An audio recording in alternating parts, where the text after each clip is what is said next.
Welcome to Isulan. Ayun, may speedometer na. Wala na ABS niya, wala na check engine. Hello mga sir, dito tayo ngayon sa Yamaha Isulan.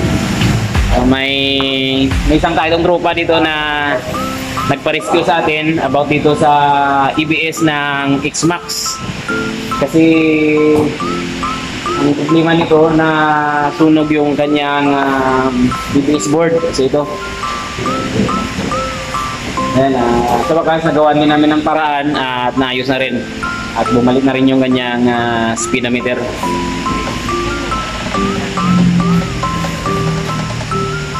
So, mag-reading ka ni sir. Meron pisa natin.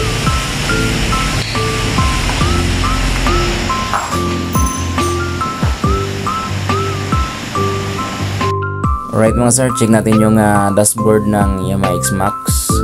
Yan, kung makita nyo, kompleto sa indicator, mayroong check engine at saka yung kanyang ABS indicator light ay always on at saka yung kanyang speedometer ay nawala na.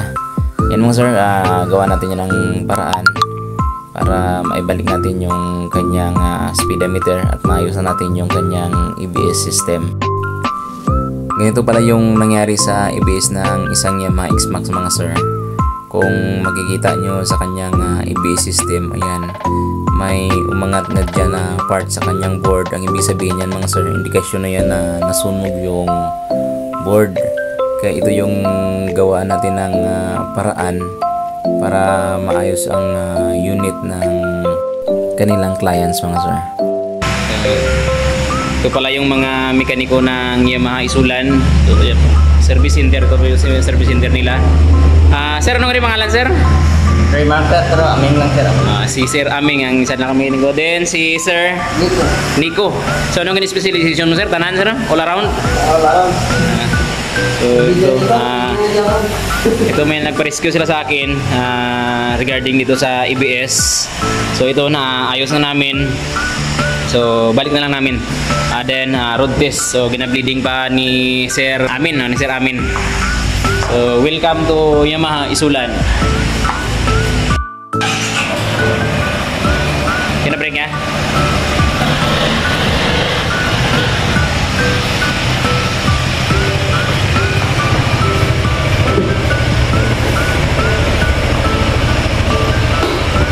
Right sir. Okay.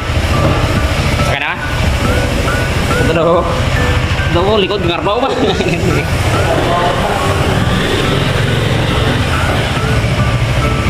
May problema kasi siya.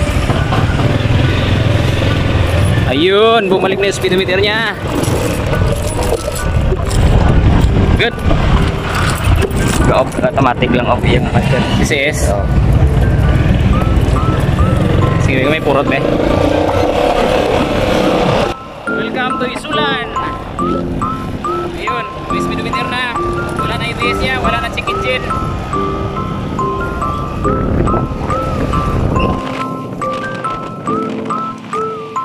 Good.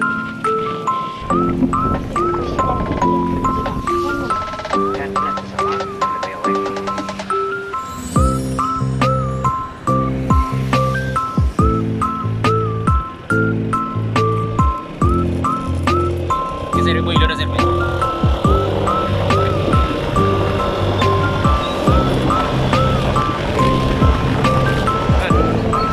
Problema na.